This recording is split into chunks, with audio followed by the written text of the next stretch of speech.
can you tell me your name and a little bit about your car? My name is Doug Henderson. I'm from Columbia, Missouri. My wife and I have owned this car since 1995, and it's been a race car since 1998. Anything in particular about the engine or? The engine is what Chrysler calls a max wedge engine. It's pretty much factory correct. It has the factory intake. It has the factory 3705S carburetors. It does not have factory heads, but it still has, a lot of the original parts to it that makes it a max wedge car. And how long have you been racing? This is our 21st year with this car.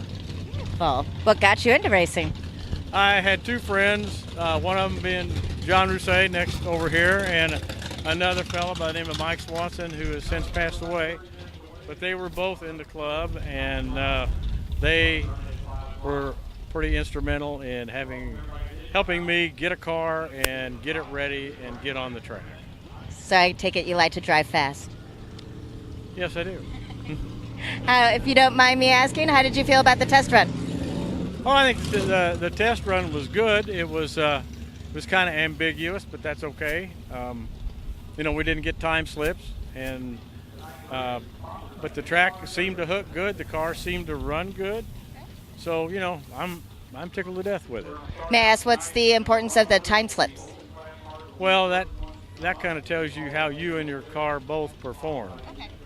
And so without the time slip, you only have to guess, which sometimes you can really guess in the wrong direction. Right. Is there anything else you'd like to tell us or say to your fans?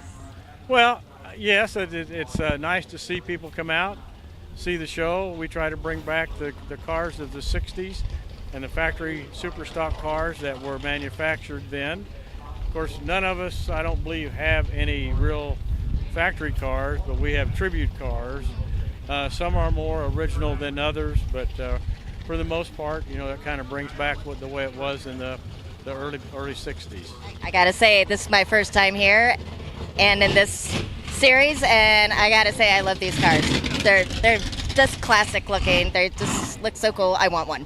I don't know if you've seen this picture here, but this is the way the car looked in 1964 when the Sloan family of Eldon, Missouri bought the car brand new and used it as a family car. Later on in its life, their son Steve Sloan actually raced this car in 2 or 3 different combinations, and in 1995 it was again for sale, and that's when we bought it and turned it into a purpose-built factory superstock clone car. Well, very cool. And I understand that, I know Steve Sloan still watches the car from time to time, and I believe his father is still alive also. So that's kind of nice to know that they can maybe still see it too. So. Well, I thank you very much for your time and good luck at the races tonight. Okay, thank you very much. You're welcome.